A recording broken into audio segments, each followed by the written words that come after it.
The process we have used to solve linear equations in one variable has had 5 steps to it. If you look carefully on paper, you will notice this process actually has 6 steps listed. The first step is listed as the 0 step. It is listed this way because it is an optional step and does not apply to every equation. Should your equation have fractions on either side of it, the first step you can take, and typically the first step we would want to take, would be to clear the fractions.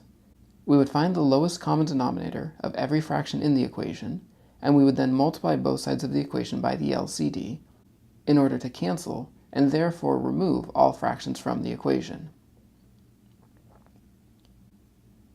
The next step, or the first step if your equation did not have any fractions, would be to simplify each side of the equation. The goal would be to reduce each side of the equation down to at most one variable term and one numerical term. In this part of the process, you don't worry about moving anything from one side to the other, or trying to cancel out anything from any term. You are simply trying to remove parentheses using distribution and combining like terms.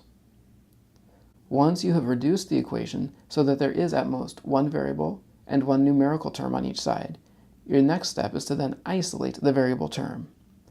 This is the formal way to describe we want to move all the variable terms to one side of the equation and all the numerical terms to the other side of the equation. When all the variable terms have been moved to one side of the equation, and all the numerical or constant terms have been moved to the other side of the equation, you are typically left on one side with a variable that is either being multiplied or divided by a particular number.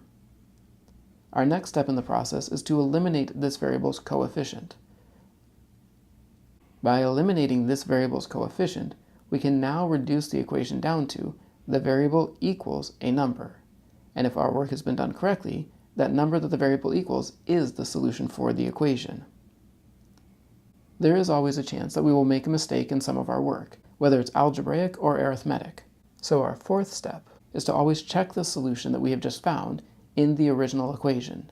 You always want to go back to the original equation to make sure that you're not reincorporating some mistake that you've already made. The original equation might not be the most comfortable, the most convenient equation to check your solution in, but it is the most important one to check your solution in. Once you have checked and confirmed that your solution is actually the solution for the equation, the final step is to write some sort of formal conclusion. In our videos, the conclusion has always had the form, the solution set is the set, and then we write the solution in that solution set. You will definitely want to confirm with your instructor whether you need that formal of a conclusion at the end of your work, or if something else would also be adequate. Again, to quickly summarize this process, the first thing you want to do if your equation has fractions is clear out the fractions.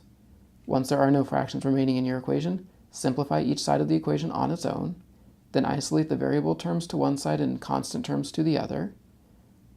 Eliminate the coefficient on the variable so that you will have a statement, the variable equals the solution. Make sure that you actually do have the solution by Make sure you actually have the correct solution by checking your solution in the original equation, and then write a conclusion to summarize your final answer.